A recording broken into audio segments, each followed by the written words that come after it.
Allora, colleghi e colleghe, ricominciamo i nostri lavori e riprendiamo Dear colleagues, we need to start our afternoon session with a short presentation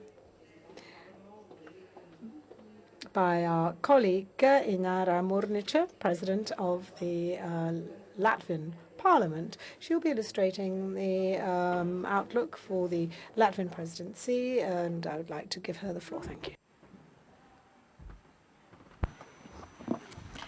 Excellencies, dear colleagues, first of all, let me express our deepest sorrow over yesterday's tragedy in waters next to the island of Lampedusa.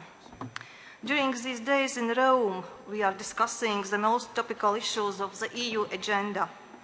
We will debate not only on how to boost growth in Europe, but also matters of urgency, how to tackle immigration and trafficking.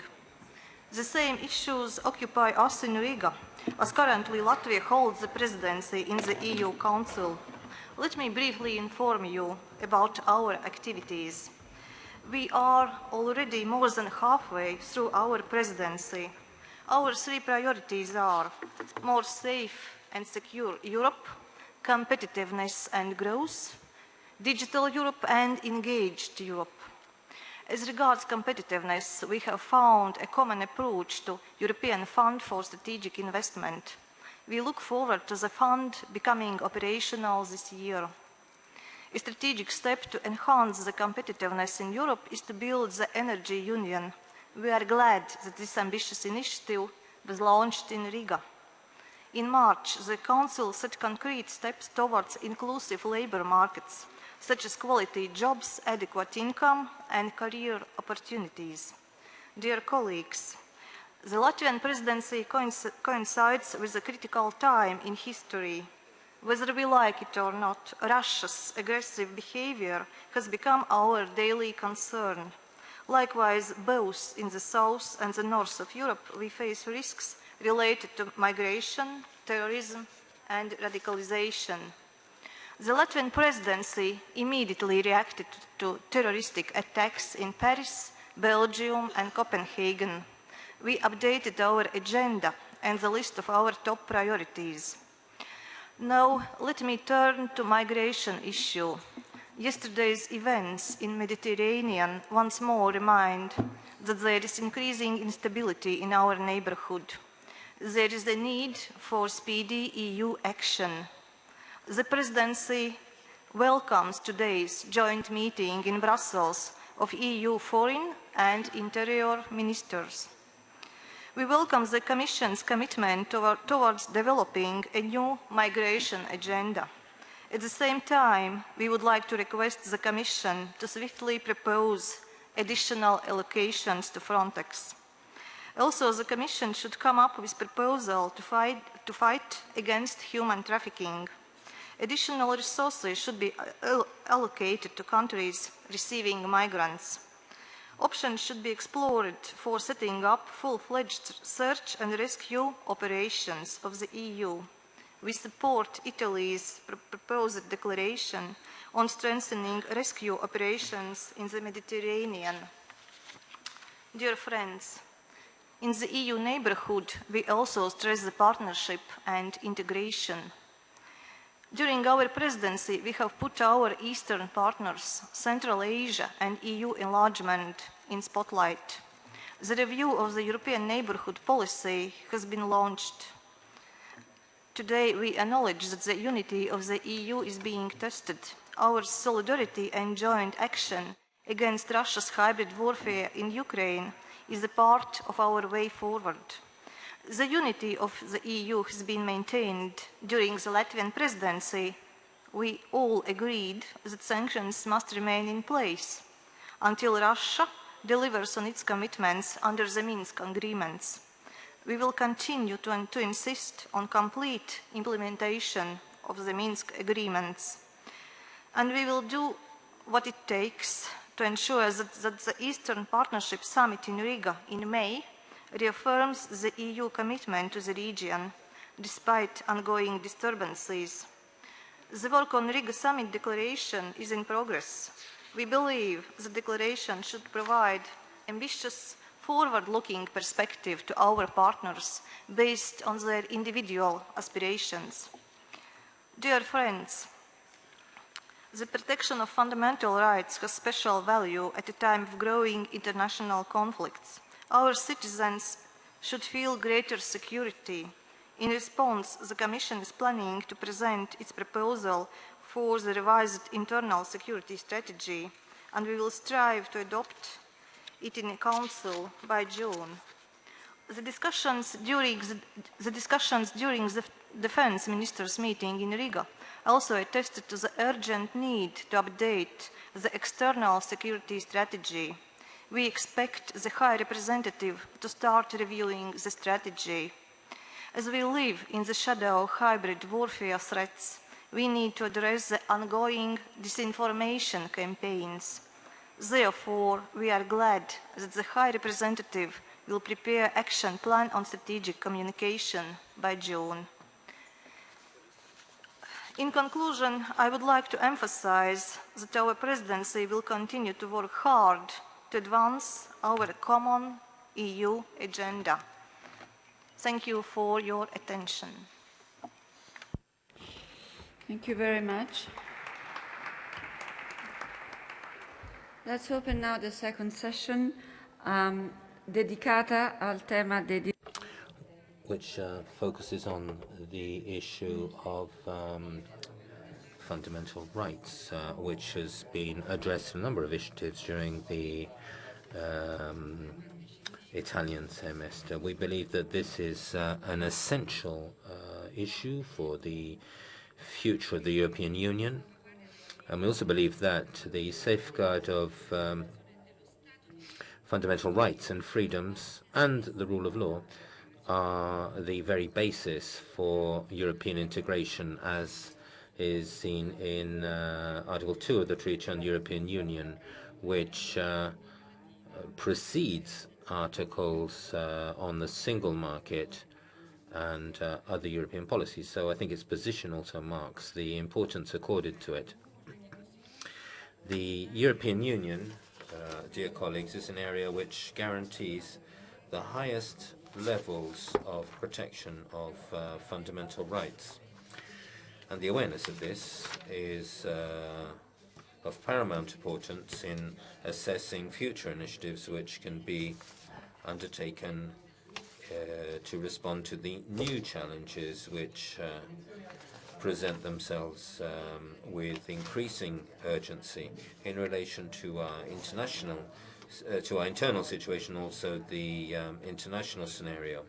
The distressing news which have filled the media in recent months, and the images on our screens of terrorist attacks, some at the heart of Europe, and also the images of cruelty in conflicts on the borders of the European Union, I think call to all of us to undertake initiatives to adapt the current legislative and regulatory framework in these areas. I also believe, dear and esteemed colleagues, that we cannot continue to underestimate the dimension of the tragedy which is occurring in the waters of the Mediterranean, in which hundreds and hundreds of people are losing their lives in their attempt to reach Europe, and almost always to seek protection. While we speak, there are 2 further rescue operations which are underway. Boats with hundreds of people aboard, and we've heard this morning that another boat has sunk, in addition to the vessel which went down with apparently 700 people dead. This is a incessant series of tragedies which we cannot turn a blind eye to. And in the declaration which I asked you to adopt, there was a reference to the death toll in the first 3 months of this year. On that declaration, in the declaration which I sent out to you, there's a number. It's 350. That number is no longer right. That number is now 1,500, and there may be more as we're talking. Clearly, we're facing a situation which is no longer sustainable. And not only do we need an overall review of European policy on migration asylum, but we also need to relaunch resettlement programs which exist, but which do not have the required support, resettlement in transit countries.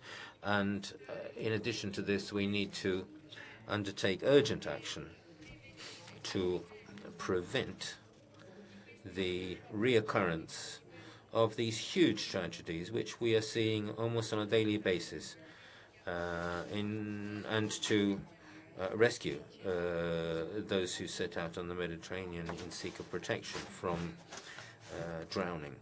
And the awareness of the unique value of the European experience should not lead us into the mistake of adopting solutions which are based on emotions and which may undermine the level of protection in the European system and the constitutional safeguards in the member states. We are therefore called upon to look at 3 aspects.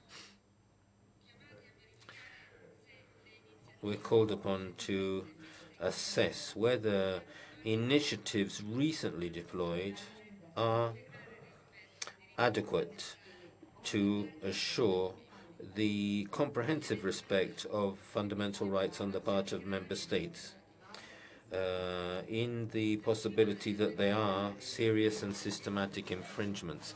We are also called upon to see whether the announced new strategy for internal security can become an opportunity to strengthen police and judicial cooperation in order to make activities to combat terrorism, cross-boundary crime and trafficking in human beings more effective. And we're also called upon to assess whether the drafting of an agenda for immigration can finally give the European Union all the tools it needs to build a truly common asylum system with border control systems which can avoid the tragic death of so many people at sea, and management policies for migratory flows which are based on criteria of equity and solidarity, which are foreseen in the treaties. And Professor Rifkin smoked a lot about the digital sphere this morning, and so we're also called upon to say whether the current legislation and regulations on the digital sector can combine the needs to allow and foster market growth without undermining the protection of personal data and protecting weaker individuals. And also whether we need to see whether we need to plan further initiatives to make action to combat discrimination and crimes of hate more effective. So, as I said, we need to see whether we got enough initiatives underway to combat discrimination. The session will be opened by Jean-Claude Bonichot, who's a judge at the European Court of Justice, who will be able to report on the positions taken by the court, which has made over the years an essential contribution to consolidate and develop European laws in this area. Then we'll be listening to our colleagues Di Bartolomeo, President of the Chamber of Deputies of Luxembourg, and Zoe Konstantopoulou, President of the Greek Parliament. And then our final speaker will be Morten Kjaerum. Having been director of the FRA, Fundamental Rights Agency, in which position he attended a number of meetings during the Italian presidency, and he now is the director of the Raoul Wallenberg Institute. I'd like to ask speakers to keep to 12 minutes at the most. After those, we'll be listening briefly to colleague Gérard Larcher, who's president of the French Senate and who had previously asked to speak. After which we will be opening our discussion. For the discussants, the time for each of the discussions will be based on the amount of time which is available after the main speakers have taken the floor, and such as to allow them to reply. So those who wish to speak during the discussion should fill in and hand in the forms which have been provided. So I'd like to give the floor to Jean-Claude Bonichot, who's judge at the European Court of Justice. Grazie, signora Presidente. È un di parlare nella Camera. Thank you very much. It is a real honor for me to speak at the Italian Parliament, following the kind invitation received from the Chamber of Deputies. My colleague, Professor Paolo Mengozzi, was meant to speak this afternoon, but he has unfortunately not been able to join us, and I've been asked to speak on his behalf. And Madam Speaker, I was hoping to be able to speak in Italian, but I'm afraid that I did not have enough time to draft this paper in Italian. I'm really sorry, but I'm going to have to switch to French. Comme vous l'avez dit tout à l'heure, Madame. As we heard earlier, as was pointed out by Madam Speaker, the Court's contribution to the protection of fundamental rights has indeed been fundamental. The debate on fundamental rights currently is obviously linked to the adoption of the Charter of Fundamental Rights by the European Union. And we know that this means that it is on a par with other treaties following the entry into force of the Lisbon Treaty. We should not forget, however, that in the late 60s, and to be precise, in 1969, for the very first time, the Court stated that safeguarding fundamental rights was part of the rights that the Court was called upon to protect and safeguard. We might have forgotten this, but I'm sure that the members of Parliament present here will remember what happened during Christmas when there was a surplus production of butter during that season. And we know that during that period, there was a request to obtain this excess surplus butter, and that was maybe the trigger which initiated this process. And then in 1979, the Court listed the principles which are to this day relevant on this topic, without necessarily the coming into force of the Charter, but even prior to this.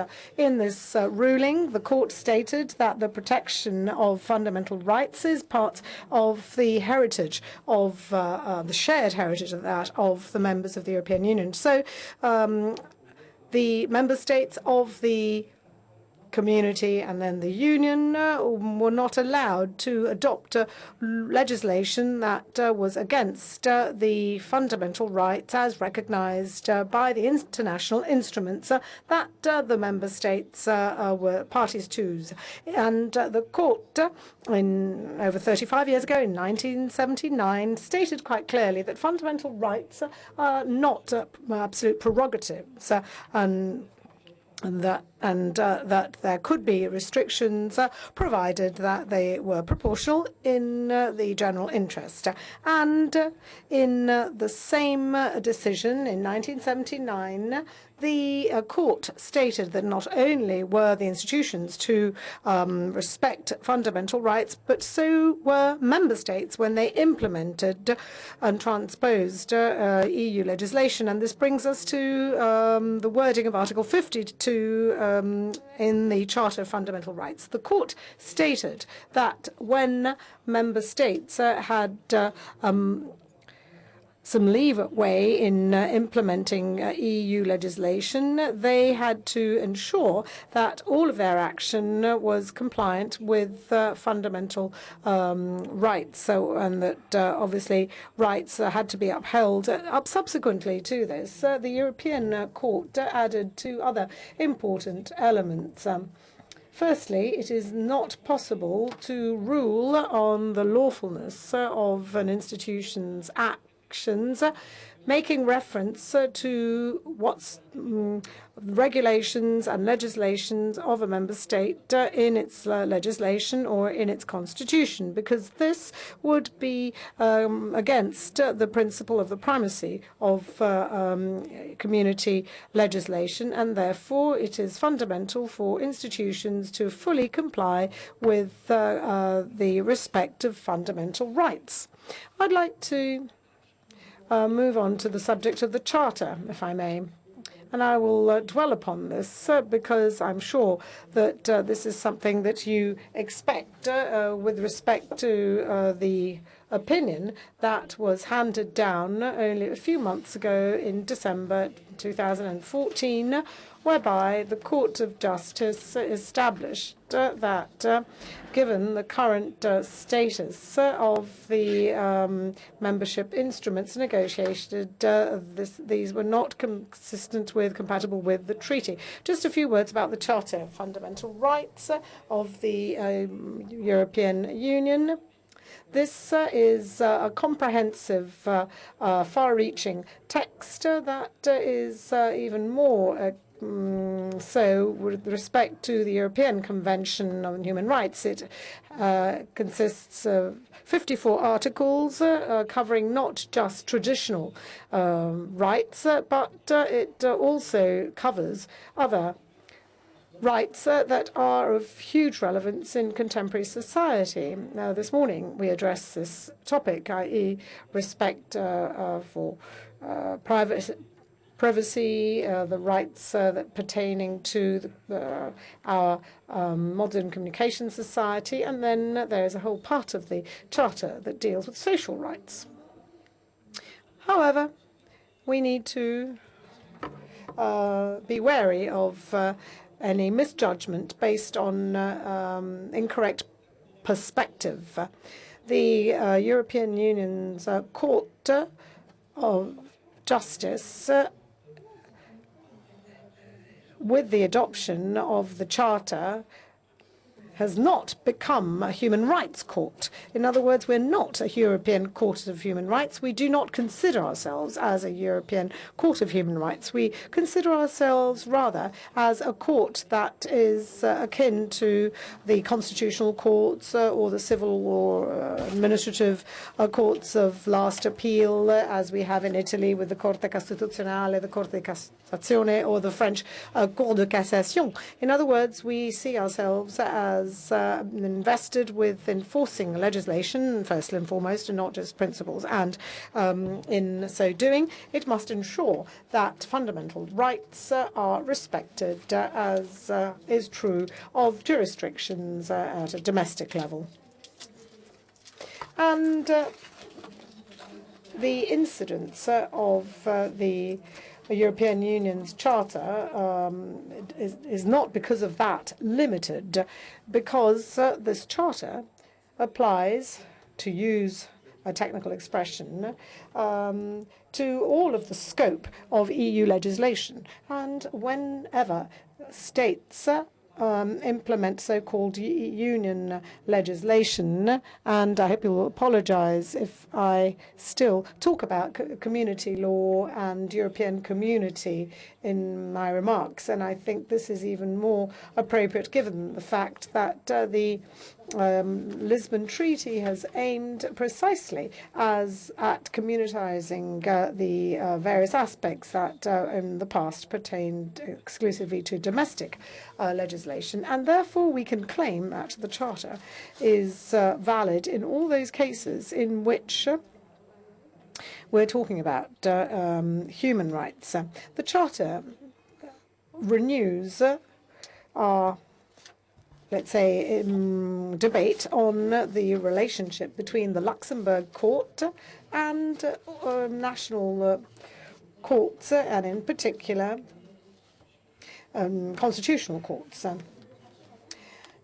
With respect to this aspect, the European Union has expanded its scope considerably, as we know. Any area of interest can come under the Charter of Fundamental Rights, and one must obviously ensure that the court is not forced to intervene in such a way as to, in a manner of speaking, deprive national courts and national jurisdictions the possibility of developing their own case law. And that is why in 2013, the Court of Justice handed down two important decisions within the framework of which, and I won't go to the detail, we find significant aspects. First, the Okerberg-Frankson ruling. And in this case, the problem was that of VAT fraud.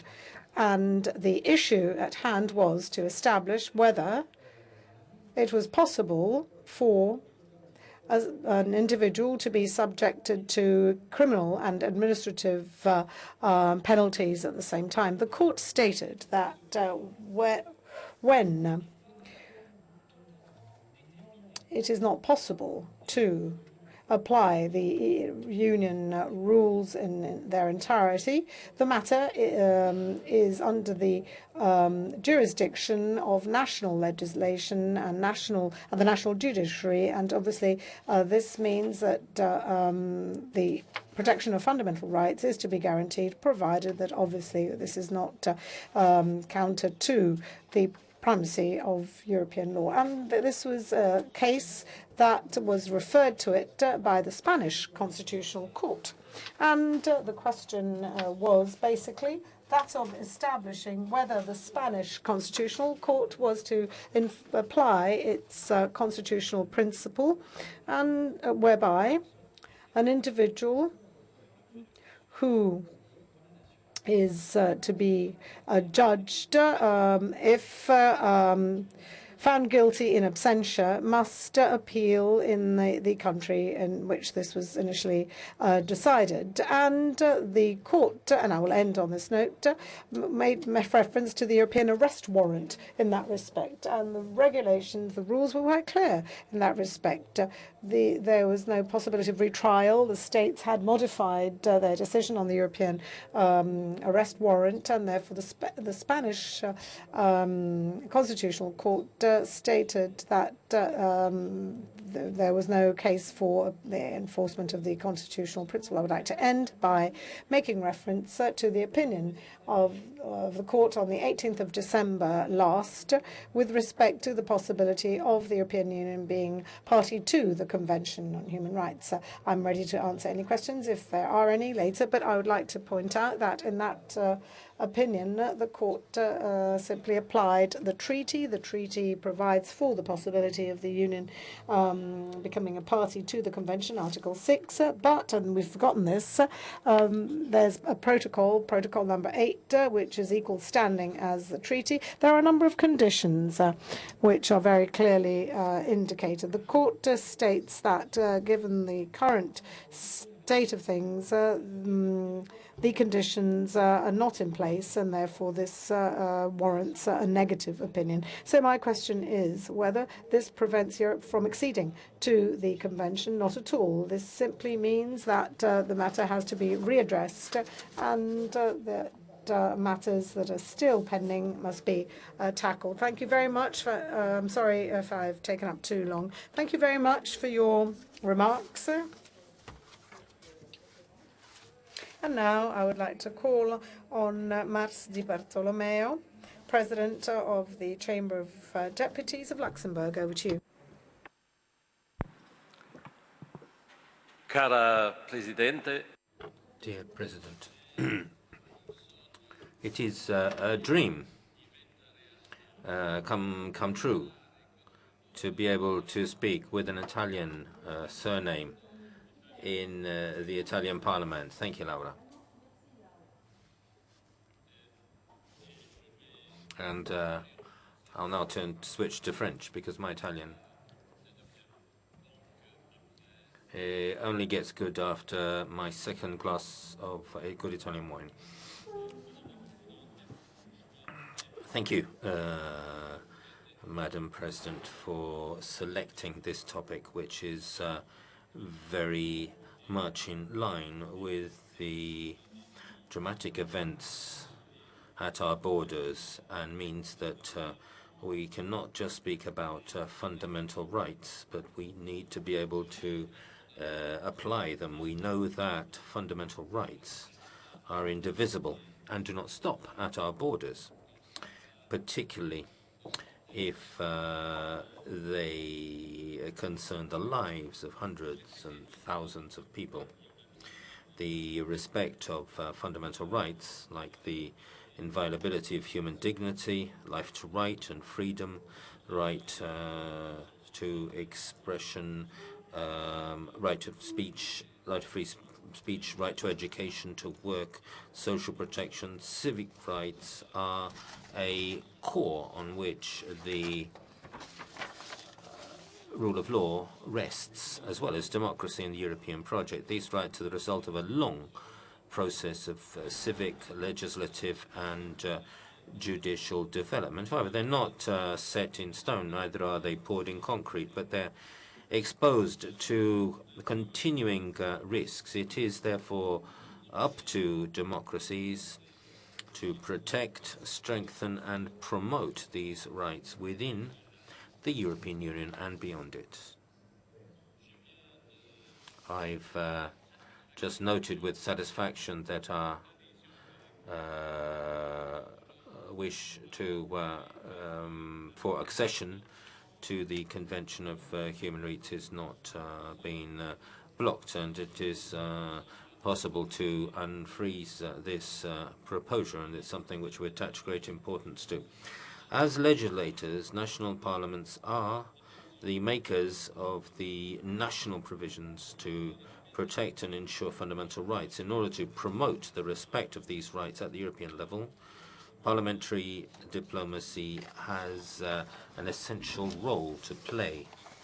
Therefore, we have a major responsibility, which is a shared responsibility with the European Parliament, with governments, and with the judicial institutions, both national and international, Council of Europe, and with its Parliamentary Assembly, which I would like to congratulate on its excellent work. Ladies and gentlemen, dear colleagues, after the attacks in Paris and Copenhagen, fanatics who are, I would call, base criminals, blindly killed people in Tunis, just a few yards away from the parliament of a country which had just affirmed its will to establish democracy.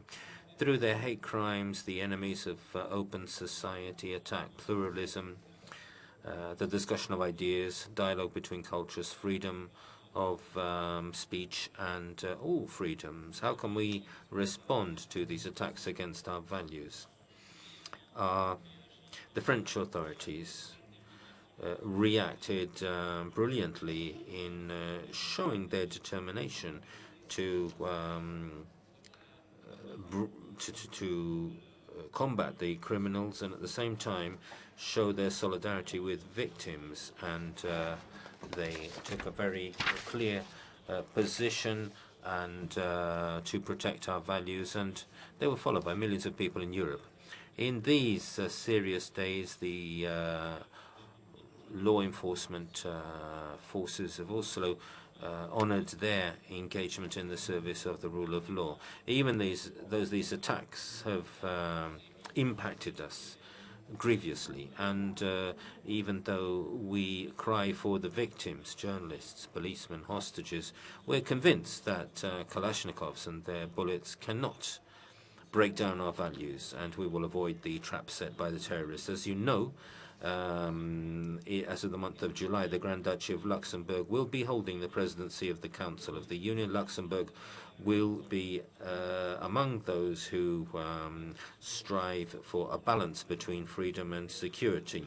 We, with a new internal security strategy, law, battling content promoting extremism on the internet, battling against financing of criminal actions, and against the illegal arms traffic. It's, however, important to understand that we won't be able to re-establish European security simply through these measures. In the long term, it will be the international geopolitical context which will lead to the disappearance of the bitterness which feeds extremism. And therefore, I believe that the Union, our governments, must urgently take action on the diplomatic front in order to speed up the process of peace in the Near East, which represents a key element in the context. Beyond security dangers, I believe that issues of protection and of data, personal data, are equally at the heart of the concerns of the European citizens. Public opinion is unsettled since it is found that internet giants have provided personal data to domestic authorities and authorities outside the Union.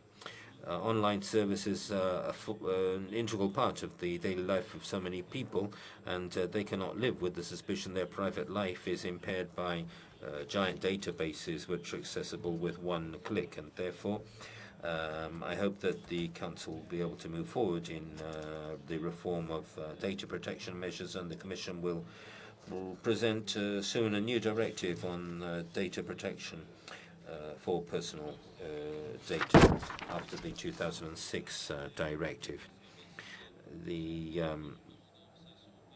Another important issue is the parliamentary supervision of secret services, which sometimes take over things they shouldn't deal with. It was in Europe that the principles of individual freedoms were developed, and in the European Convention of Human Rights, they have found these values being enshrined. But this is also the continent where totalitarian movements developed, leading to the repression of liberties, and which unleashed wars which cost the lives of dozens of millions of people throughout the world. The European Union represents the fruit of the work of generations to prevent the horror repeating itself. Today, the Union has the opportunity to have as the luck of being a haven of peace. But on its borders, the situation is very different, and we should not be bystanders and onlookers, but we must manage these issues actively. the terrible things which we've seen in recent days also encourage us to act in the tragedy of the people who flee poverty and lose their lives crossing the seas. I think that the first challenge exists before people set out on sea. I'm referring to the Libyan tragedy, for example, just across the sea. And here I pay tribute to the measures taken by Italy, particularly in the Mare Nostrum operation, to rescue lives. And if there's one thing I can express as a wish, I would really like our actions to take the example of Mare Nostrum and act in a similar fashion. However, considering the continuing dramatic events at sea, our current engagement is not enough, and we will need to strengthen our deployment. And the role of national parliaments in overseeing this activity should be extended and deepened. On this Friday, the Luxembourg Parliament examined the question and encouraged the foreign minister to make this issue a priority for the Luxembourg presidency of the Council. Secondly, the European states who are most exposed to the arrival of migrants and to asylum seekers often see their reception capabilities flooded. And what answer can be provided in order that migrants' rights are ensured, whatever their place of reception and whatever the constraints which exist? So in order to face this challenge, obviously, there has to be wider and broader European solidarity. We need to establish common rules which build mutual confidence and ensure the rights of asylum seekers. Madam President, you have 2 minutes, says the President. Very well. The development of the common market has very early shown the importance of establishing fundamental social rights. And I come to the final part of my presentation, which refers to social rights within fundamental rights. We have definite rights in order to promote employment, social protection, and social dialogue, but also to improve working conditions and ensure equal treatment for men and women. This is why the treaties recognize social rights as established by the European Social Charter and the Charter on Fundamental Social Rights. In order to enshrine them more solidly in the policies of the Union, these rights have also been reprised in the Charter of Fundamental Rights of the European Union. However, it's clear that the crisis, of which we still see the consequences, has impaired the achievement of certain social goals and has led to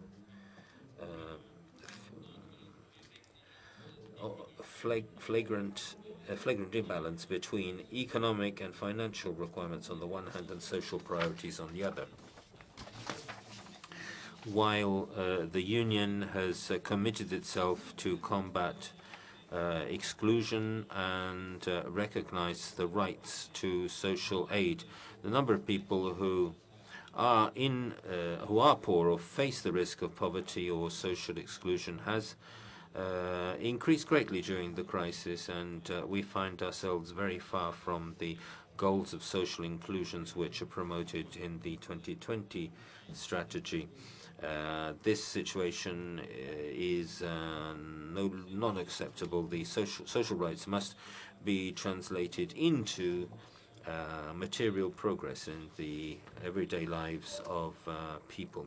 And this will be also important in promoting the support of our citizens for the European project. We have to re-establish, therefore, the balance between social aspects and economic and financial aspects. It is something which we cannot evade as a need. I will be concluding Madam President, ladies and gentlemen, I believe that the protection of fundamental rights is one of the major challenges which we have inside and outside the Union. It is indispensable for all citizens to enjoy the freedoms which they are entitled to without this.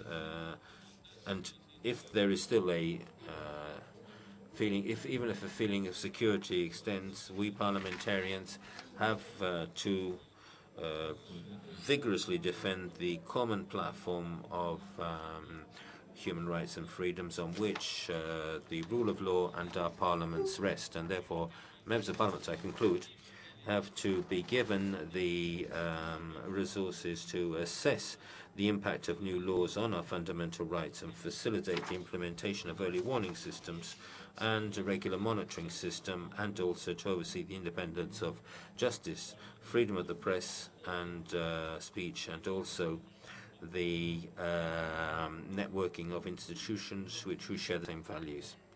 Di Bartolomeo. Thank you very much, Mr. Di Bartolomeo. Now I would like to call on Morten Kjaerum, Director of the Raoul Wallenberg Institute. Over to you.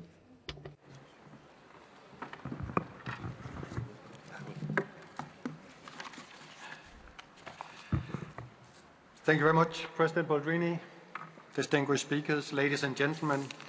Thank you very much for the invitation to come here today to address this key topic, which is so profound for the further development of Europe and the full adherence to the core values of the European Union as they're laid down in the Treaty Article 2. The values, as we have heard, are being challenged. They're being challenged by the attacks that we saw in Copenhagen, that we saw in Paris earlier this year. They're also being challenged by the fact that Europe is the region of the world which has the most deaths at its borders. We have just heard today again. We're also challenged by the increased racism, Islamophobia, anti-Semitism that is a reality throughout Europe today. Finally, the value is also challenged by the disrespect in certain member states for basic rule of law principles. The challenges are there, but so are a number of instruments that have been developed in the last decade, which have to some extent created a robustness both in the EU as well as in member states. The fact that the Charter of Fundamental Rights became legally binding in 2009 created a renewed fundamental rights momentum. It has led to a much stronger mainstreaming of fundamental rights aspects into all EU legislation, policies and strategies. It has given the Commission the possibility of opening infringement procedures addressing fundamental rights violations. And in this regard, as we also heard from my colleague, it's worth mentioning that since 2010, the European Court of Justice, as well as national courts, have increasingly applied the Charter of Fundamental Rights. So we see this mainstreaming. And of course, a lot more could be said in relation to steps that have been taken. But let me just mention also the establishment of the EU Fundamental Rights Agency. Because the agency has, since it was established 8 years ago, created or deepened our insight into some of the challenges that I just mentioned. So we actually today, and you as decision makers, have a much deeper understanding of some of these, you could say, old phenomena, but today we have broken it down into some, let's say, compartments where we can address them easier. I'll come back to that. So the challenges are there. And there are a number of instruments in place as well to use to meet the challenges. But the questions still remain how the issues can be addressed with better results than we actually see. Here I would like to point to different steps which are pertinent in order to more firmly deal with some of those issues that I mentioned. First, in all aspects of lawmaking, fundamental rights is a horizontal obligation. Fundamental rights influence all policy agendas, from migration to internal security, from child rights to Roma to data protection. In this way, they are an integral part of what the EU and what the national legislature are doing on an everyday basis. The concept of fundamental rights by design has developed slowly but surely since the Charter of Fundamental Rights became legally binding, and not only in the areas of national security, but also in a number of other policy fields. But let me just highlight the internal security strategy, which is currently being developed. And here, one indicator of where the Union is moving is found in the Justice and Home Affairs Council conclusions from December 2014, only a few months ago. And here the Council underscores, and I quote, "Respecting fundamental rights in planning and implementing internal security policies and action has to be seen as a means of ensuring proportionality and a tool for gaining citizens' trust and participation." A very concrete example that illustrates the importance of fundamental rights by design in relation to the internal security is the gathering and exchange of passenger name record data, the so-called PNR. It has been a contentious area for fundamental rights since the bilateral negotiations with the United States of America started in 2003. Fundamental rights concerns are inherent to any PNR system. Use of PNR data by law enforcement authorities to assess the risk posed by individual passengers will eventually amount to profiling. But as we have pointed out several times, there is legitimate and illegitimate use of profiling. So legitimate and discriminatory profiling. And the risk of discriminatory profiling, or what you could also call false positive matches, can be mitigated by introducing clear and strict limitations on purpose, protection of personal data, increased transparency of the system towards passengers, and a number of other safeguards.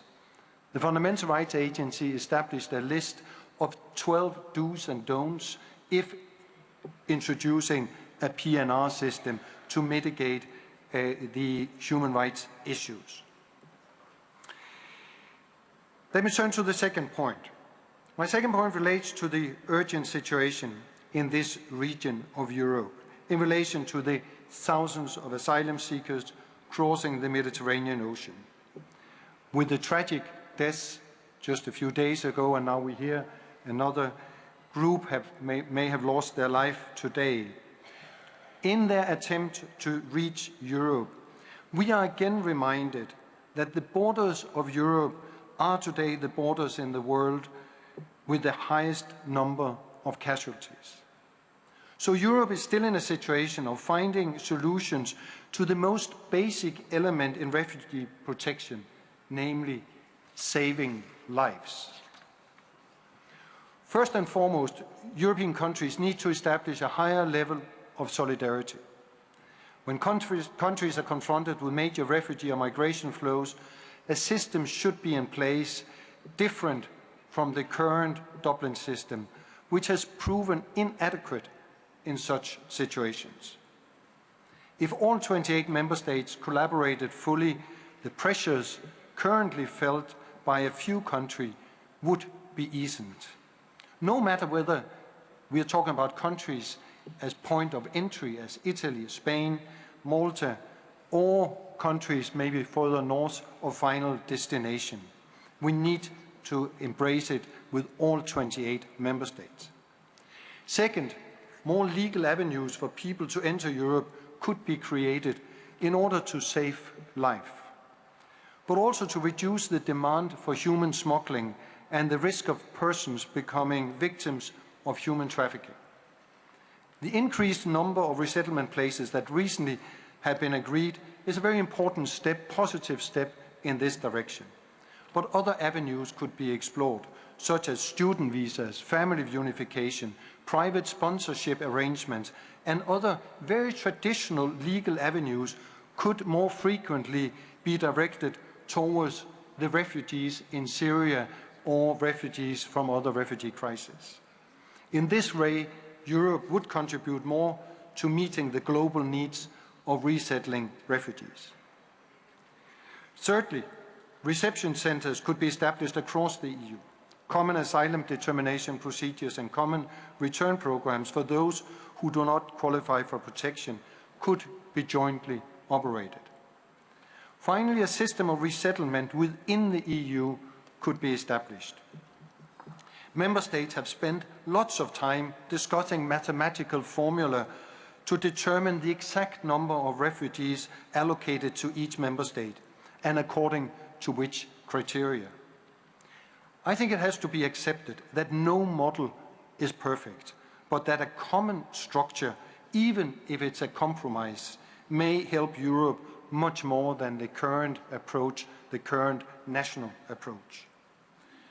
One key lesson learned from previous refugee crises in other regions of the world throughout the last 50, 60, 70 years is that international or regional solidarity is an integral part of ensuring refugee protection.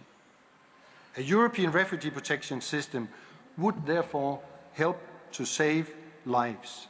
It may also contribute to diffusing the drama and strengthen the support, because it would convey the message to the European population that we stand together to address the challenges we face.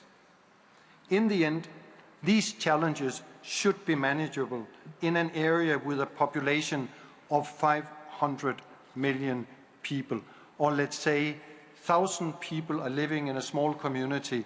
One person arrives from outside to ask for protection. One person, and there are 1,000 to support him.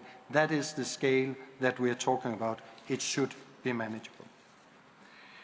My next and third point relates to the question of racism and discrimination, which is also addressed in the background note to the conference. Article 1 of the Charter on Non-Discrimination and the Racial Equality Directives constitute a very strong framework for combating racism, xenophobia, Islamophobia, anti-Semitism, and anti-Gypsyism. The framework is there, but it needs to be implemented with greater commitment and rigor. Our European societies are diverse and multicultural. Around 20 million people living in the EU are national of non-EU member states. That is 4% of the total EU population. Europe has long established minority groups such as the 10 to 12 million Roma, religious minorities such as Jews and Muslims, which constitute a still larger segment of the European population. So the fabric of our society is woven from diverse clothes. Coexistence is not a choice, it's an immutable fact. And there is an urgency to address the discrimination that has been demasked by the Fundamental Rights Agency and other institutions over the years. There is an urgency to find ways forward in creating a fundamental rights-based inclusion policy, as was underscored recently in a ministerial meeting in Vienna, where it was discussed tackling violent extremism and terrorism. In conclusion, Madam President, I would like to shortly address the question of a fundamental rights policy cycle in the EU.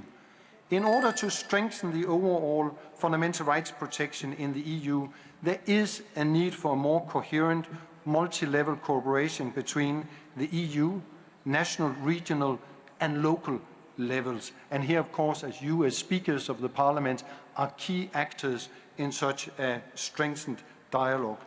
We see the European Commission's annual colloquium, which has now been launched, as well as the Council of the EU's announcement of an annual dialogue on the rule of law, are very important steps.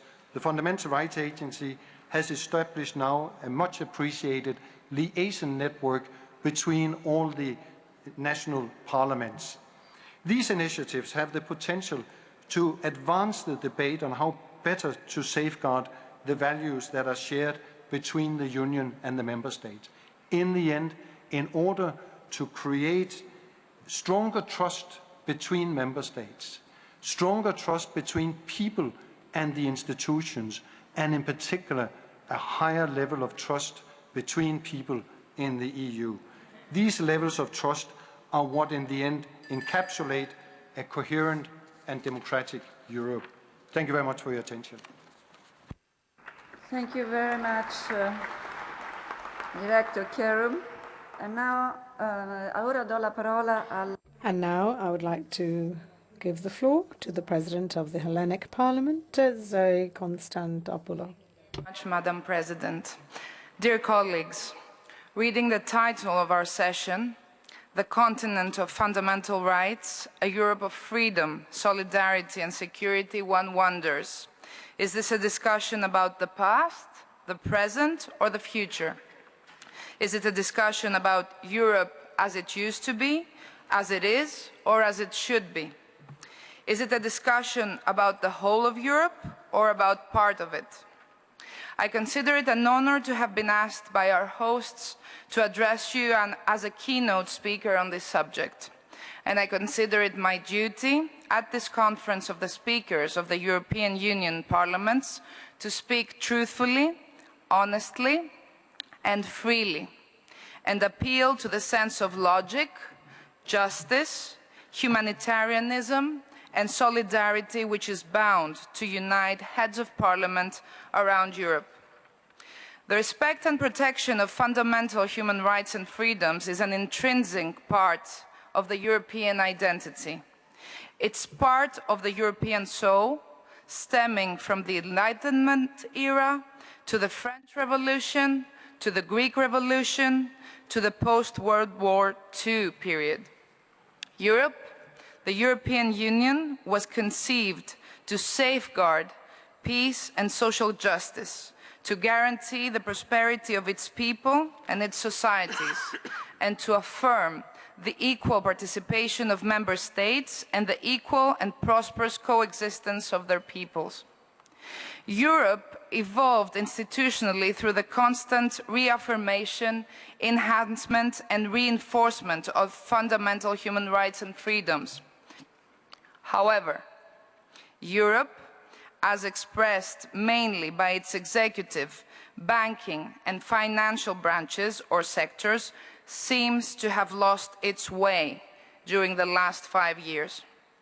It seems to be constantly putting the emphasis on numeric and economic estimations, which have been proven to be gross miscalculations, with the single aim to increase competitiveness, a notion clearly not included among the universal principles and international values recognized by humanity, and clearly well below human rights in the European values hierarchy, to the detriment of protecting human life and human dignity, as well as the most sacred individual, political, economic, social, and cultural rights, which constitute or should constitute the core of contemporary democracies. It is, of course, useful to talk about growth, the digital Europe, etc., but we cannot do so while ignoring the fact that the chosen policies to address the issue of deficits and state debt and to propose measures for growth within Europe during the last 5 years have created nothing but misery, but also a true humanitarian crisis and a grave breach of democratic procedure and parliamentary functions, while at the same time violating the most fundamental democratic rights of people and citizens. State debt, a problem which most or all European countries are facing, is being used as a pretext, but also as a tool for the steady retreat from basic principles of human rights protection, respect to democratic sovereignty, and parliamentary procedure. And this is something that concerns us all and should concern us all. State debt is being used as the basis of an extortion mechanism directed at parliaments and at the people. During the last 5 years, my country, Greece, one of the first member states of the European Community, has been subjected to a so-called bailout program, which has really been a jail time program for the Greek society. Greece has been subjected to MOUs, memoranda of agreement, or adjustment programs as a condition for securing financing from the IMF, the European Commission, and the European Central Bank.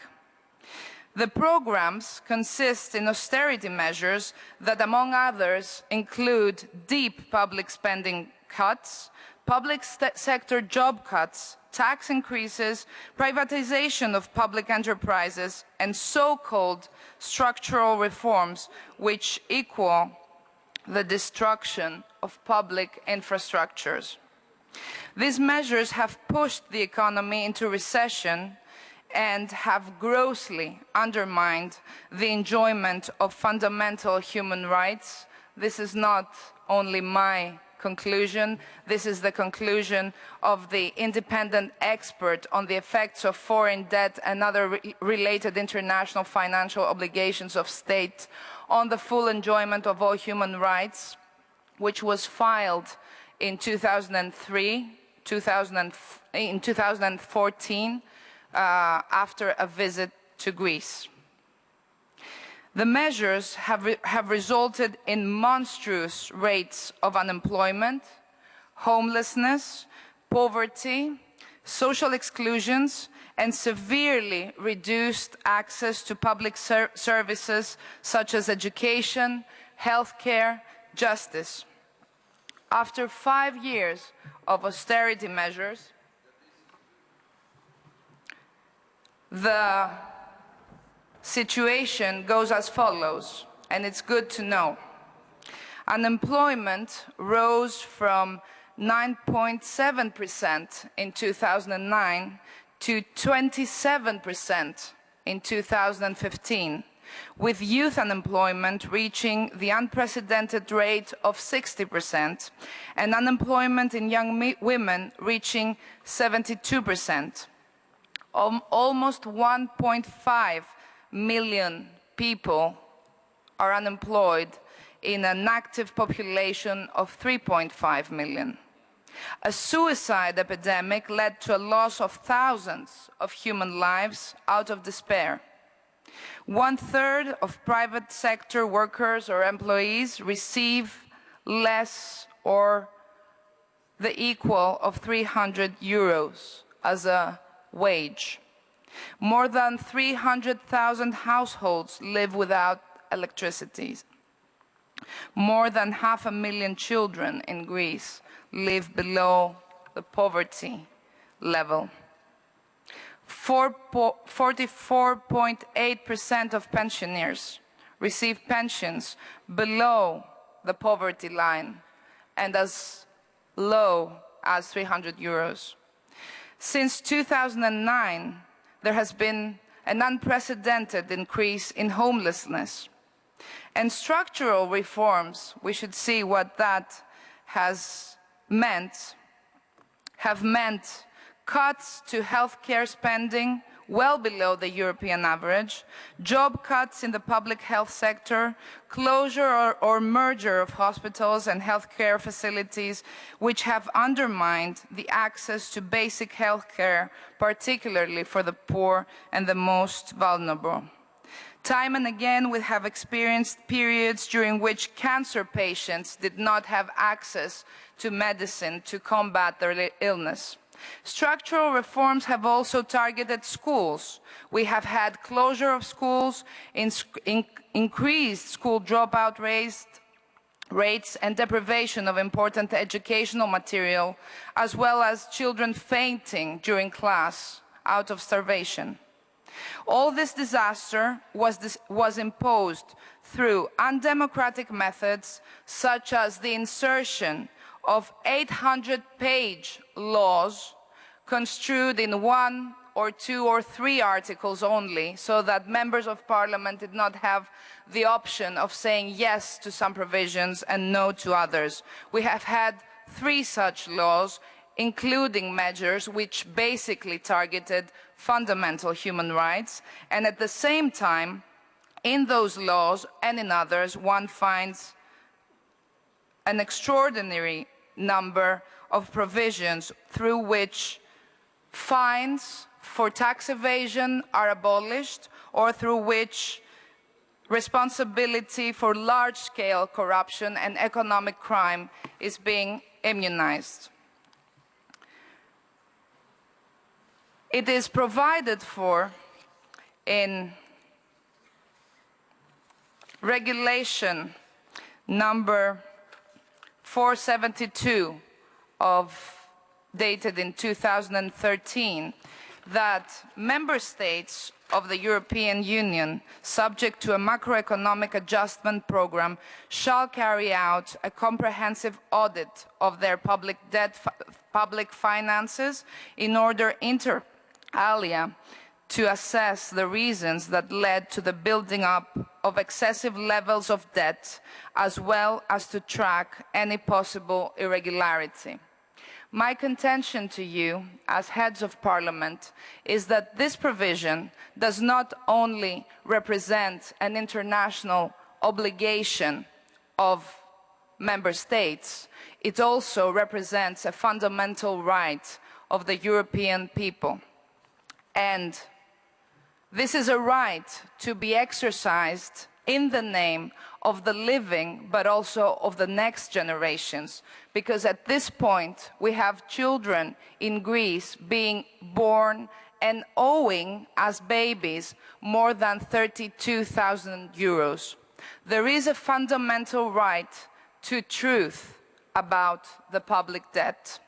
And the Greek Parliament, being true to this fundamental right to the truth, to the investigation of how the public debt was created and inflated, has created a committee called the Debt Truth Committee, a committee which is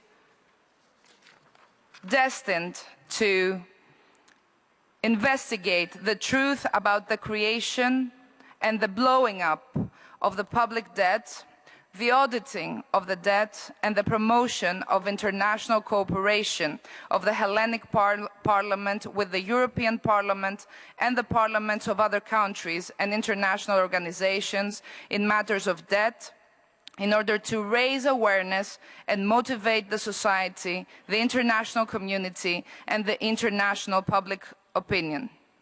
This committee is established under the auspices of the Parliament by decision of the President of the Parliament, and is comprised by international experts, but also of people having been active in public debt and human rights matters.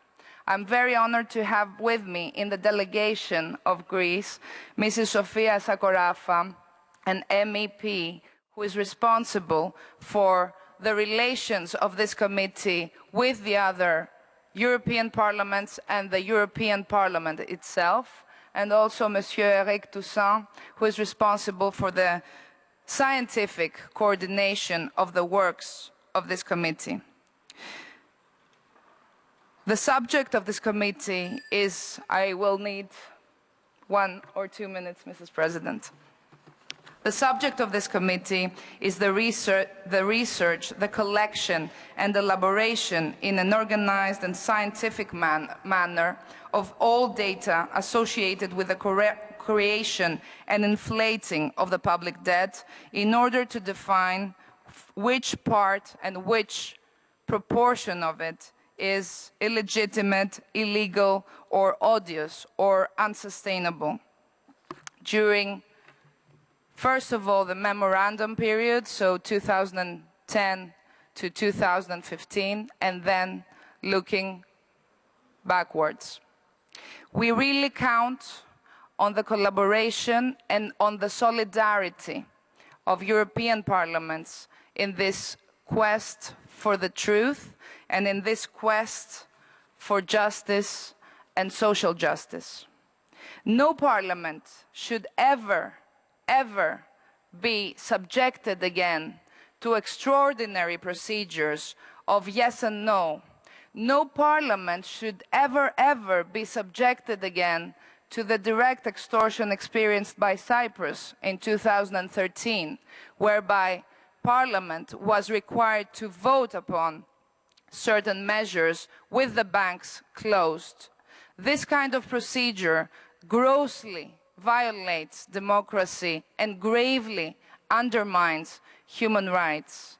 This kind of procedure will lead Europe away from its fundamental and founding principles and will lead Europe and the European Union to lose its soul. As parliamentarians and as heads of parliaments, as the voices of the people of Europe who have the right to claim Europe as their own, we should see to it that this never happens. Thank you.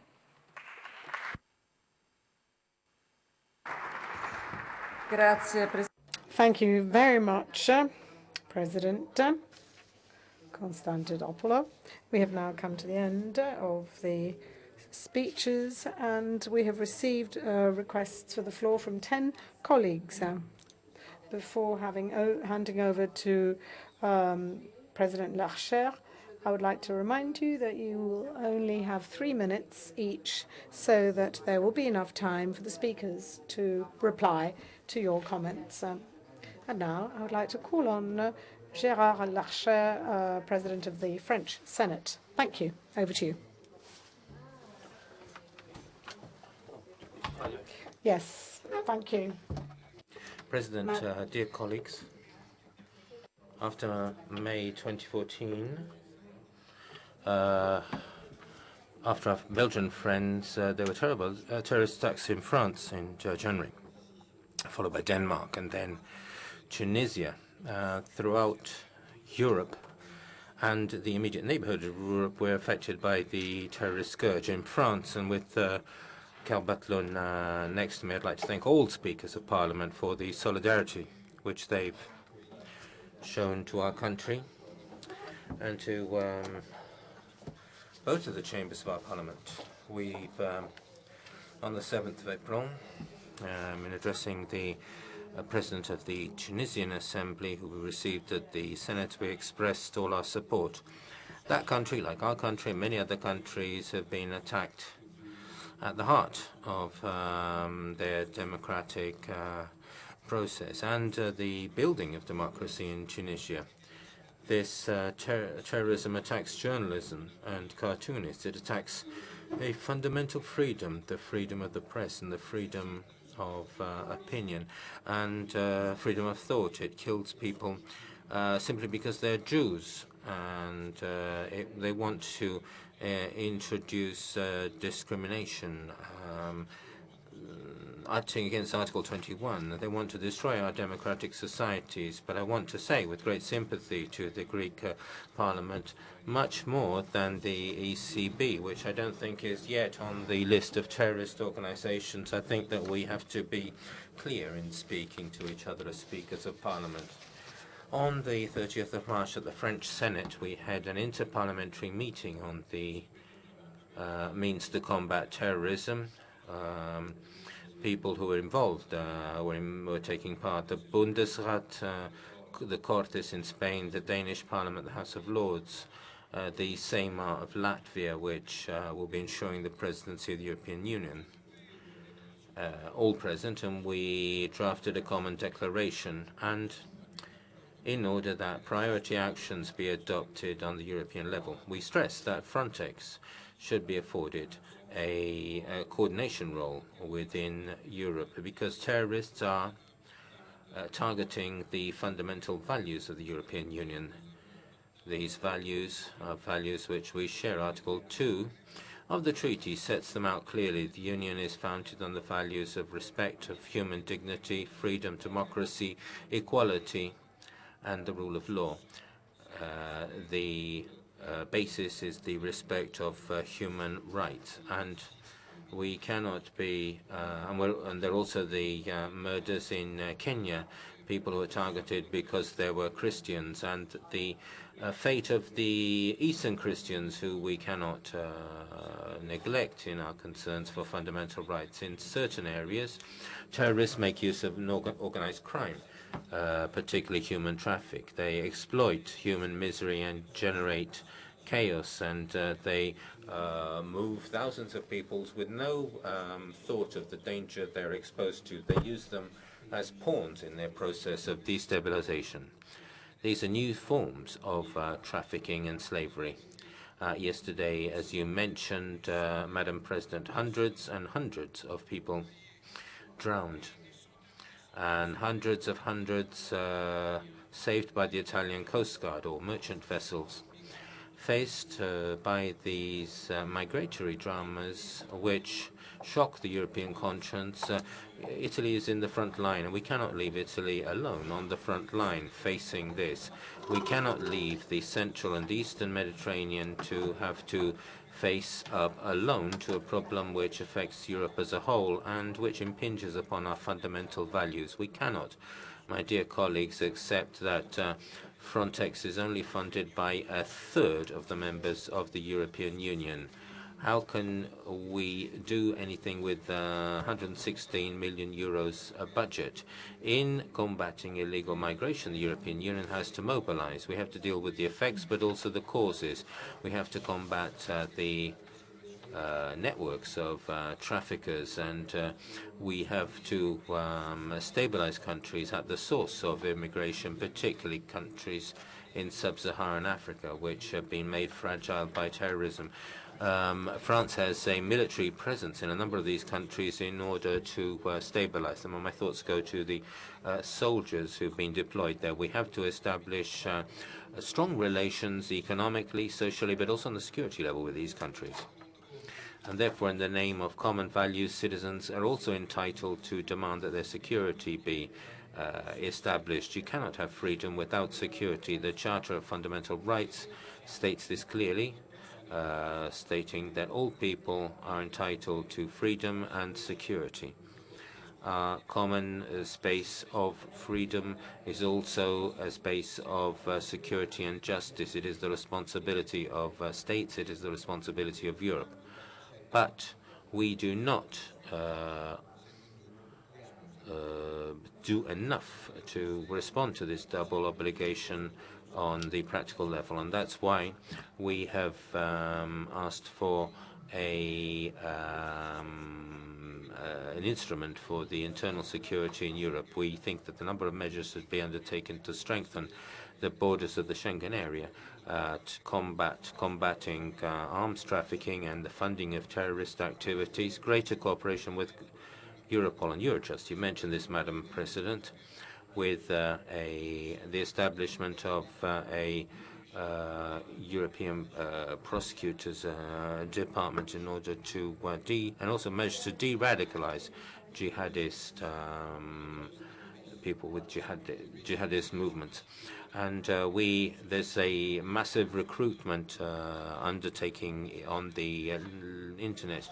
You see that on the internet in Libya there's a massacre of Christians. That's a dramatic provocation. We need to analyze the deep causes of terrorist activities inside our societies too, and we need to respond through education and awareness building. Dear colleagues, I wish to stress that if it is important for parliaments to cooperate, and we have to take up the formula Claude Barthelon suggested to us. We need to decide with our executive authorities to act in the respect of basic freedoms, but it's our responsibility. This is the message I wanted to put to you with some feeling, but I don't think it's time for formal discussions, but to look at things in the face. Thank you, President Lachère. And now I have on my list, first of all, the Vice President of the Grand National Assembly of Turkey, Sadiq Yakut. You have the floor. Now, I'd like to remind you, 3 minutes. And I would like everybody to keep to 3. Distinguished President, In addition to the worrisome developments experienced currently in the Middle East as well as in the Mediterranean and Black Sea basins, there are many other additional risks which have reached an extent that threatens the stability on a global basis, and these risks range from terrorism to ethnic conflicts, climate change, financial crisis, energy security and food safety, cyber attacks, proliferation of weapons of mass destruction, cultural and religious polarization, and illegal migration. In this conjuncture, the EU, with which Turkey shares certain fundamental values such as democracy, human rights and rule of law, is faced with certain important tests. In the recent times, in particular, we have been unfortunately witnessing a Europe-wide discourse which is increasingly getting stronger in favor of xenophobia, anti-migration and extremism, questioning the European project. Unfortunately, Muslim communities living in Europe are increasingly becoming the target of Islamophobia, intolerance and discrimination, and they frequently feel that they're excluded. The unfounded fear for Muslims, incited by certain segments in Europe, and the negative depiction of Islam makes the problem even bigger and threatens the integrity of communities and the feeling of coexistence.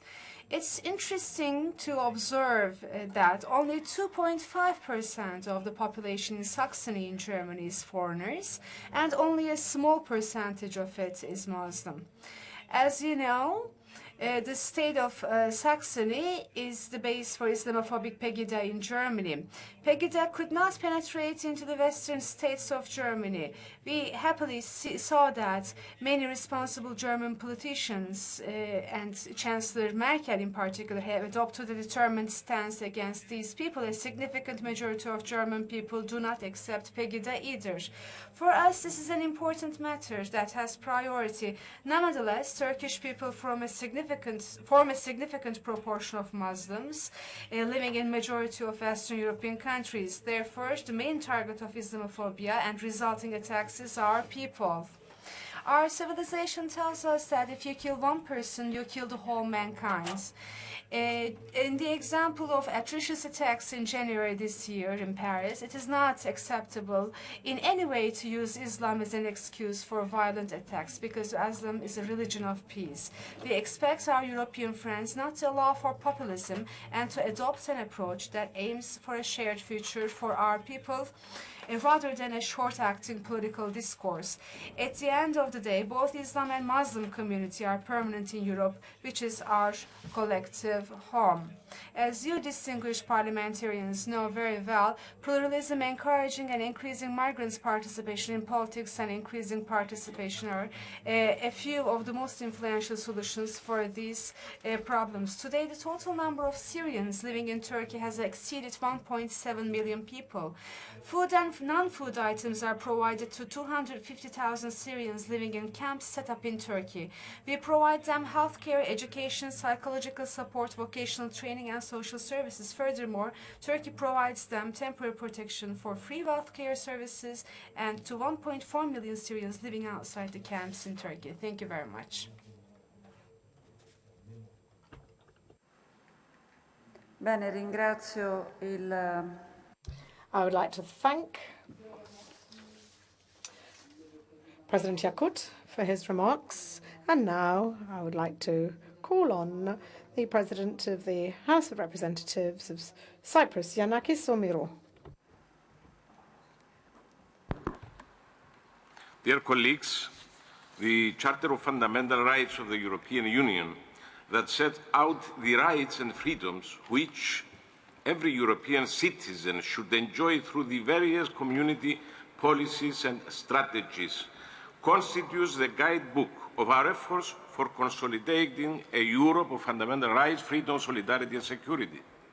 The rights, freedoms and principles, as they are mapped out in the Charter, should not remain words on paper. Our Member States and the European institutions should increase their conscious efforts for the promotion of the common universal values of human dignity, freedom, equality and solidarity. Solidarity, as a fundamental principle laid down in the treaties, should also guide our actions and shown in practice in the form of measures leading to development, to those EU member states facing economic difficulties due to the financial crisis. Saying this, I cannot but express my agreement to what the President of the Hellenic Parliament has said with regard to the role of parliaments in promoting human rights and protecting the European citizens from the decisions of Troika, a body whose legitimacy and rightfulness to impose measures and that hinder basic human rights has even been questioned by the European Parliament.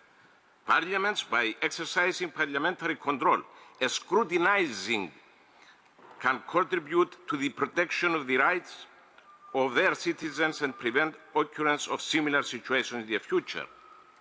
Security for the whole of the European Union can only be established via a strict commitment to the principles and values of the European Union, the decisions of the United Nations and international law. For countries like Cyprus, where fundamental human rights of the citizens have been violated for over 40 years now by a candidate country, Turkey, fellow member states are expected to show their solidarity in practice so that international law can be upheld. This is the only way we can achieve lasting security in Europe, as against double standards that dilute the essence of the universality of values, principles and rights. Thank you. Sì, la ringrazio, Presidente. Thank you very much. And now I would like to call on the President of the Parliament of Estonia, Eiki Nestor.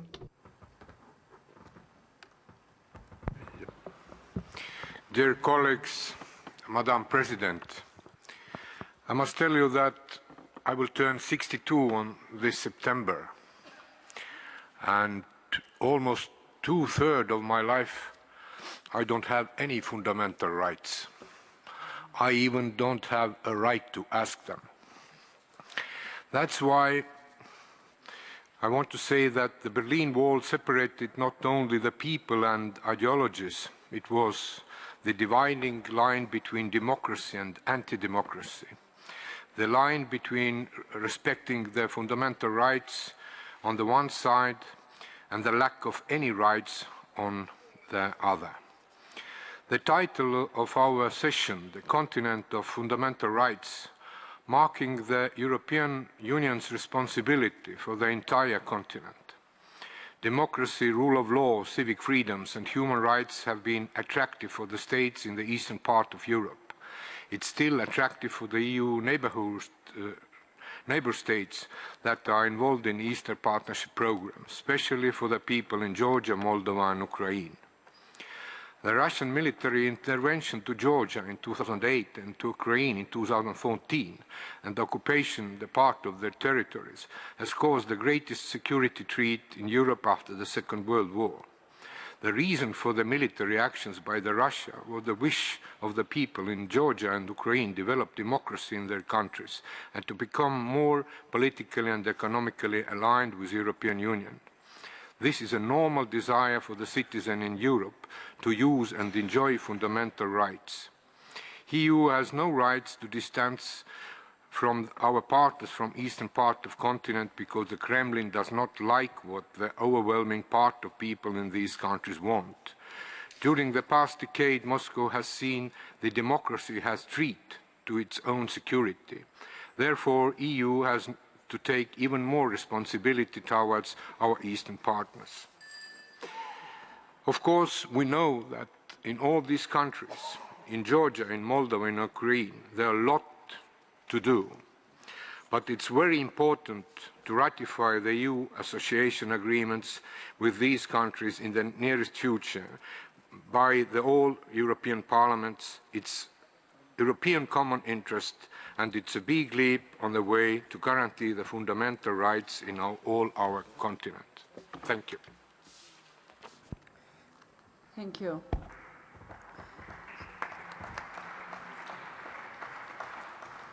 Ora è scritto a parlare il... Over to the President of the National Assembly of Hungary, Laszlo Kovar. Tisztelt elnök asszony, tisztelt hölgyeim és uraim, kedves kollégák! Amikor alapjogi kérdésekről esik szó, és a szabadság, szolidaritás és biztonság Európájáról beszélünk, két fontos kérdést szeretnék kiemelni, amelyek ugyan szerves részét képezik az alapvető jogoknak, azonban sok európai politikus úgy érzi, kényelmetlen ezekről beszélni. Ugyanakkor európai jövőnk két alapvető problémájáról van szó. Elsőként az illegális migráció kérdéséről beszélnék. E kérdésben Dél-Európát kell elsősorban megemlíteni. First of all, allow me to stress that the problem of illegal migration is something that is marked by daily tragedies. We know that there is a very high number of migrants, and this number has risen over the last few years. 32,000 illegal migrants, as we know, were identified in the first months of the year. Appropriate management of this flow of migrants demands a balanced approach from a geographical point of view. The other element in terms of stability and security is that of ensuring the enjoyment of the rights of minorities.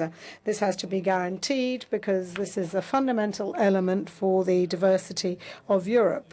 We believe that the responsibility of the European institutions is twofold. And first of all, we have to ensure that the rights of ethnic communities are upheld and protected. The European Union stresses stresses other aspects, such as the curvature of pickles or other aspects like animal welfare. It should, on the other hand, focus on human rights.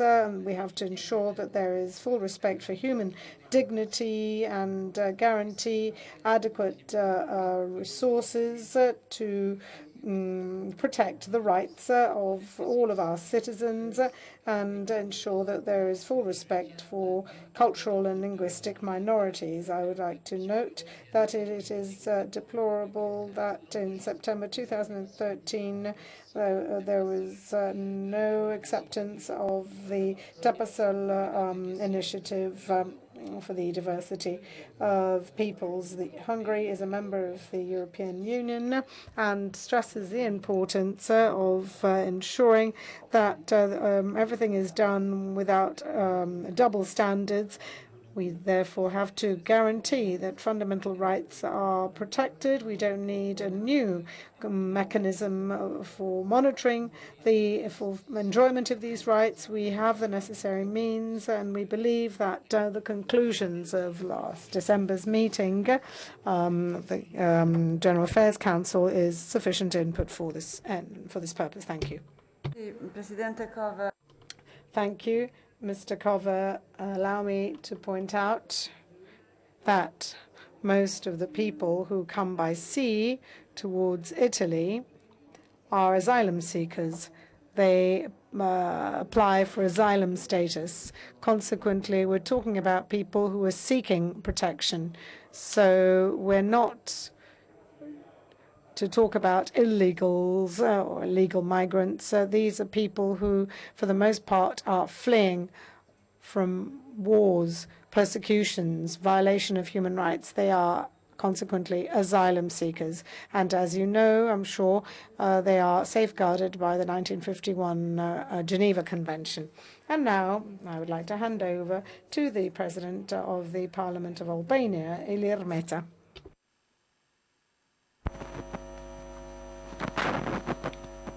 Your Excellencies, dear colleagues, I'm proud that I have the honor to represent Albania for the first time in a such forum, now as a candidate country for EU membership. We are increasingly reminded that our challenges, just as our risks, are shared by all of our countries, rich and poorer, big and smaller. In my view, the economic crisis our European space is going through is not an ordinary crisis. This obliges us all to rethink our economic growth and security approach, but we should make sure at the same time that the principle of solidarity, so dear to the European Union's existence, is not abandoned. My modest opinion is that we have to strengthen... Sorry, President Mehta, we can't hear you well. Would you mind to move your seat and try another microphone? Because we can't hear you well. If you can try another microphone.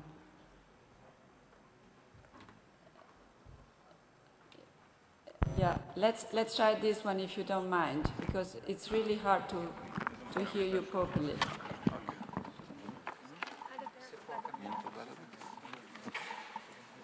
Sorry for the inconvenience.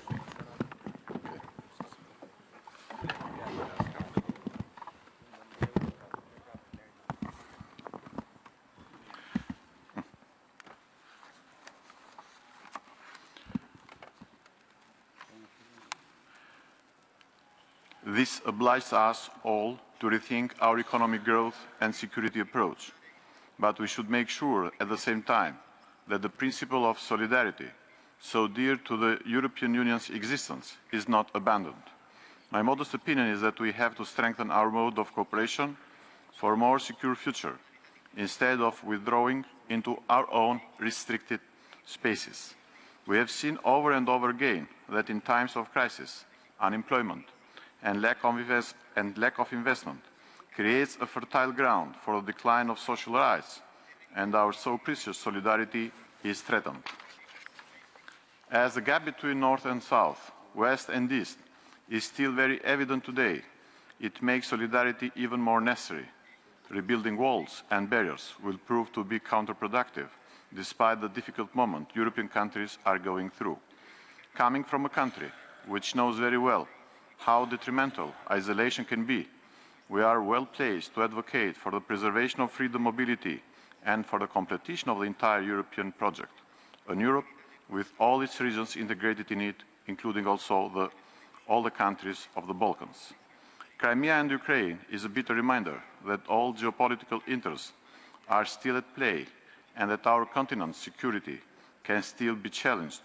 This requires clarity of vision and bold decisions to protect and further advance the European project. The worst ever migrant tragedy in the Mediterranean currently is a horrifying alarm bell which should push EU member states to strengthen their common action.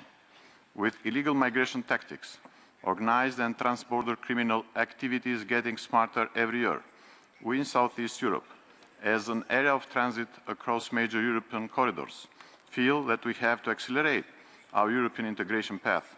Our EU partners, on the other hand, should make sure this project does not slow down and should resist extremist temptations. My message is here today is that all EU parliaments should intensify efforts to ensure that European values, solidarity, freedom of movement and economic prosperity are upheld and that the European Union project continues to solidify. A special thanks to our host Italy and for their constant dedication to enlargement as a principle of reinforcing the European space security for the continent and helping its close Adriatic and Mediterranean neighbourhood. Thank you. Grazie. Thank you very much. And now I'd like to call on the President of the Senate of the Netherlands, Ankie Broekers-Knol. Okay. The protection of fundamental rights, both within and outside the borders of the Union, is a matter we should always keep focusing upon. The Member State, but also the Union as a whole, are based upon the principles of the rule of law, democracy and respect for human rights. Basic rights such as the freedom of speech are the fundamentals of our democracy. We can tend to take these freedoms for granted, but I firmly believe we should always keep fighting for the protection of these rights and principles, especially when the rights are being challenged in the most brutal way, as was the case recently in Paris and in Copenhagen. We should be united in our efforts to protect these rights. We should always be prepared to raise issues in countries outside of the European Union, but monitoring the system within our own country and having the courage to address issues in other member states is equally important. Furthermore, member states should not only be scrutinized when entering the Union, but we should constantly focus on the principles of fundamental rights within the Union.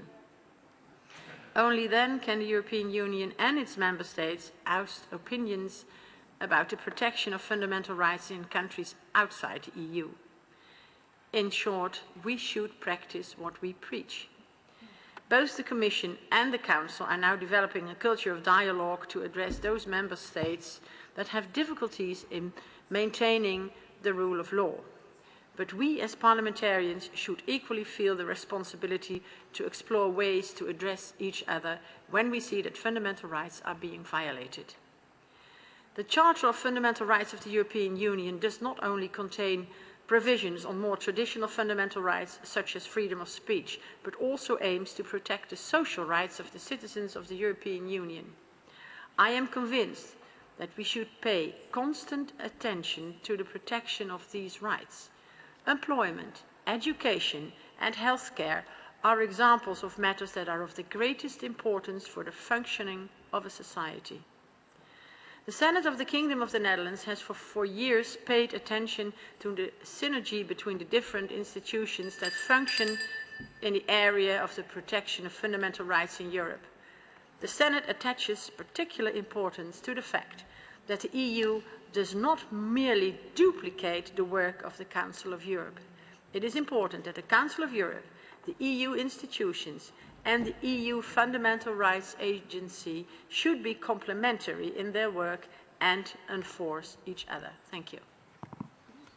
Sì, la ringrazio Presidente e ora chiede di intervenire. Thank you. And now we will give the floor to the President of the House of Representatives of Malta, Angelo Farrugia.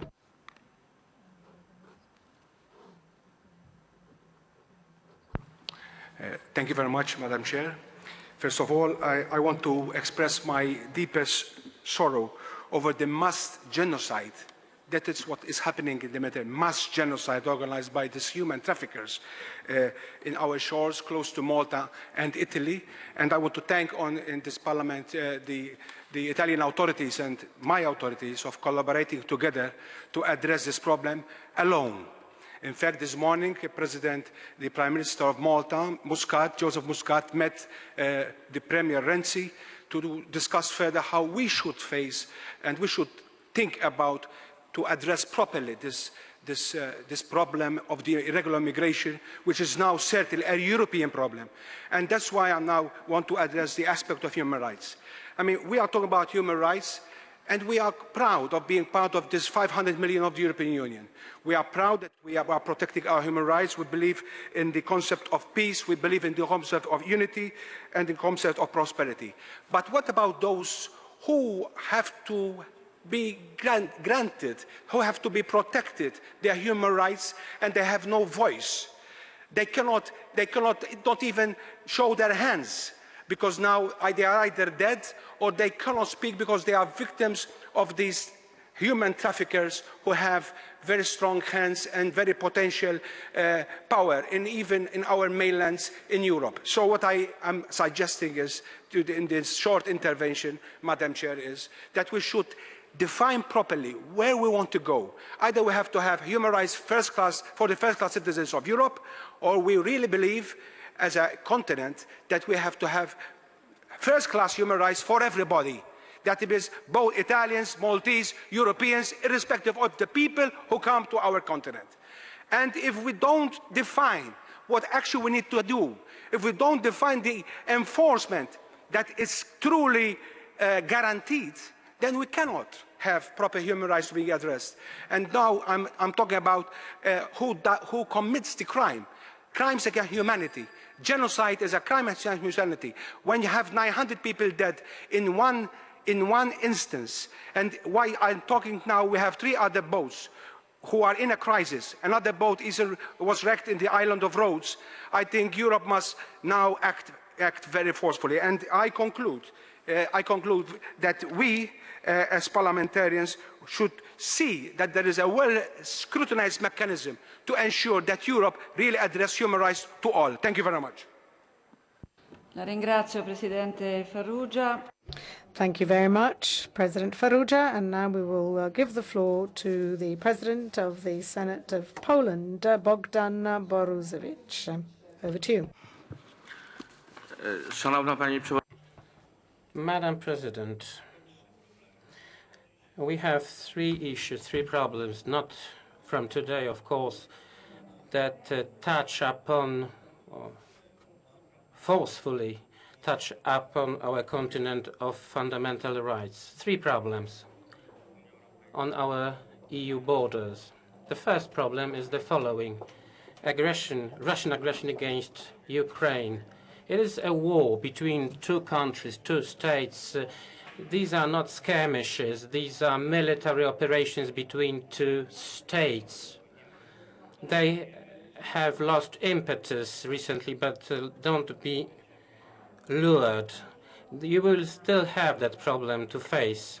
The second problem, very severe indeed, migration, escape to this place where we are, Europe, a place of stability, fundamental rights, rule of law,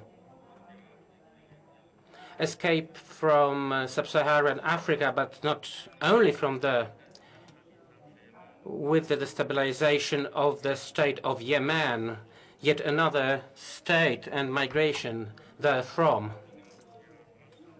This is mass migration of people who want asylum.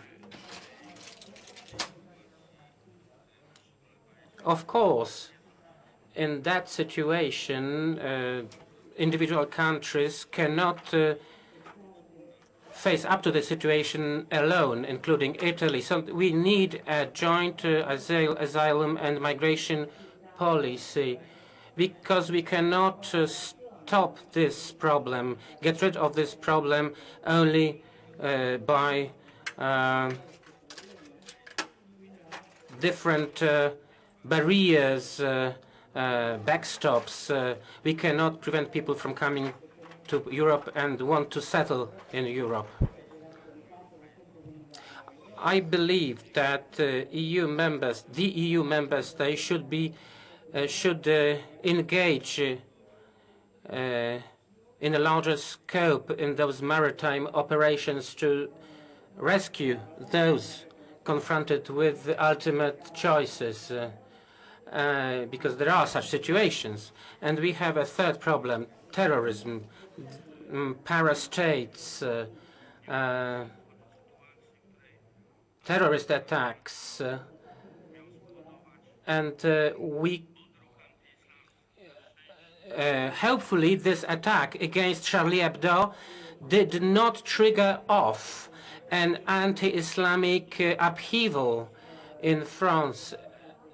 The French state reacted in the right way, and such upheaval did not take place. But we should be wary of such situations and follow such a situation that may make the situation even worse. In parallel, a meeting of Home Affairs ministers is being held in Luxembourg. Madam President, wouldn't it be worth our while to speed up the statement on joint operations on the Mediterranean, so as that declaration, that statement could reach our fellow ministers of Home Affairs as quickly as today? I am a bit disappointed of those meetings that where the same issues continue to come up without any decisive decision. Sì, grazie. Thank you, President. You're quite right. There are parallel meetings taking place. Obviously, this was something we had not foreseen. This meeting was planned beforehand, and now I would like to call on the President of the Bulgarian Parliament, Tsetsika Tsacheva. Dear colleagues, as an external border of the Union, Bulgaria is among the member states most seriously affected by the severe pressure of mixed migratory flows. What we deem important in terms of our joint EU efforts is to maintain a geographical balance and keep a constant focus on both maritime and external land borders of the Union, along one of the permanently impacted routes, the Eastern Mediterranean. And the Eastern Mediterranean is the region which is the focus of our attention today. The expected increase in migratory pressures along that route, Black Sea inclusive, calls for an adequate response towards strengthening European solidarity and support to that region. We insist on establishing an effective indicator-based common framework for genuine and practical solidarity across all areas of sharing the migratory and refugee burdens, because it is obvious that the individual countries cannot tackle these issues. The terrorist attacks earlier this year have brought to the fore the issue of EU external border security. In this sense, the Union is compelled to give a single and ambitious response to the continuing threat of terrorism. Amid unprecedented migratory pressures along its EU external borders and as a transit country of the so-called foreign fighters, Bulgaria has proven itself as being a trustworthy and responsible partner with de facto behavior of a Schengen member. The country contributes on a daily basis to ensuring the common European security. In accordance with the Schengen acquis, we have introduced systematic checks at Sofia and Varna airports and on the border checkpoints on the Bulgarian-Turkish border and the Bulgarian-Serbian border. Key to ensuring security is the effective exchange of information in every of its aspects. Therefore, all states should make use of Europol's platform, analytical capabilities, and database. Bulgaria is already using the entire set of functionalities of the Schengen information system, except for the option of refusing entry to third country nationals who have been denied entry to the Schengen area. The full use of SHIS after the accession of Bulgaria and Romania to Schengen would contribute to enhancing the level of common European security. Schengen membership would also imply access of Bulgaria to the visa information system. In fact, Bulgaria has for long been technically ready to join this, something that has absorbed significant amount of funding. What we need today is urgent measures to reinforce the Schengen area. An important prerequisite to that end would be to deepen mutual trust between member states. Now more than ever, the expansion of Schengen area would strengthen our borders and send out a strong political message on EU's unity.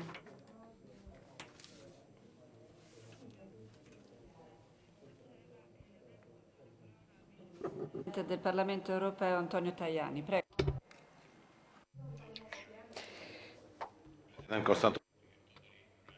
Our values are our identity. Freedom, solidarity, subsidiarity, security, human rights, social market economy, the same rules for everybody, to put in the center every man and every woman in Europe. Without these values, we don't have Europe. E per questo noi dobbiamo... And this is why we have to strive to defend, pursuant to Article 17 of the treaty, to ensure dialogue between Christians, Muslims, Jews, and non-believers. We have to be wary of the risk of anti-Semitism flaring up again. No Jew must be afraid of living in Europe because Europe is the homeland of Jews. We have to ensure that Muslims may be more integrated. I was thinking of what the president of the Muslim community in France said. There needs to be a European imam. There needs to be adequate training of imams in Europe, and this was pointed out at an important conference on interfaith dialogue. This is the same a kind of positive measure brought in Strasbourg by the King of Jordan, Abdullah II, when he said that religion is Muslim is a religion of peace, and any attack of the kinds we've seen is an attack against Muslims. We have to look at beyond our borders. We have to defend the rights of Christians and Christian minorities that are being affected and jeopardized in many countries in the Middle East and Africa. Too many Christians are being murdered, and this is something that is often overlooked. We must not ignore the mounting threat of terrorism. ISIS is far more dangerous than Al-Qaeda. Europe and its values are under attack, and this is why we must react, involving those Islamic countries that we know will be on our side as our foremost allies in this battle. And this difficult situation is seen in the form of those tragedies that affect the weakest.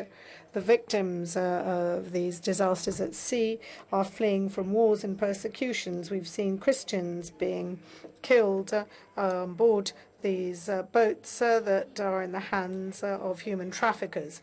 This is an emergency that epitomizes all of the problems in Africa and the Middle East, and this is why Europe must make a bold move. Certain states must set aside their selfishness. As President Schulz said, we have to be bolder. We have to make a decisive effort to solve these problems that affect the weakest, and the weakest need to be protected from the actions of the strongest. Thank you very much. And now over to the President of the Assembly of the Republic of Portugal, Maria Sanseal Esteves. Thank you very much. My greetings to you, Mrs. Boldrini. I'm here. Okay. Where are you? I can't see you. Okay. My greetings to all of you, dear colleagues. Just to let you two short remarks. The first one concerns the fact that Portugal has now the presidency of the Parliamentary Assembly of Union for the Mediterranean. And I want to tell you that during all this current year, we have been working all the time about migrations, and we have done it with the International Organization for Migrations. We are now intending to have a summit in Lisbon on the 11th and 12th of May with the presence of all the presidents of the parliaments of the European Union and as well with the presidents of the parliaments of the countries around the Mediterranean. We had this proposal since the beginning to choose the issue migrations as the only issue leading all our work during the year. And we have the top moment on May. So what I want to tell you is that I am stressing the invitation I addressed to all of you to be present in Lisbon. The idea is to draft a document that will be addressed to all the European institutions, the Parliament, the European Council, and the Commission. The idea is to take concrete measures, is indeed to embrace the action when the tragedy is calling us for doing everything, not something, everything. So the idea is to come with this approach made by the will of all the presidents of the parliaments. And I am calling you to come to Lisbon, to be present, to present your solutions, because the idea is to come with concrete measures in short and long term. The other idea that I want to remark is the idea that we need a minimal social Europe that we do not have till now. And we will present a conclusion for tomorrow, stressing that we need indeed to a basis of minimal common standards of social policies, like employment and social security, in order to enhance the coherence of the Union and give a true basis to the budgetary convergence. Not uniformity, but minimal common standards in social policies. Thank you. Grazie, Maria. Thank you very much, Maria. And now, dear colleagues, as we're running a bit late, unfortunately, I am unable to give the floor to our speakers for their reply because we will be received by the President of the Italian Republic, and we're already 30 minutes late. So I regret to have to inform you that unfortunately we have to end our session here without giving the speakers the opportunity to speak again. The heads of delegation are invited to the Quirinale, to the audience with the President of the Republic. Other delegates will be taken on a visit of the Italian Chamber of Deputies. Thank you very much, and we will be meeting again later this evening for the dinner that will be held at Villa Madama. So our meeting is adjourned, and I will see you later. Thank you.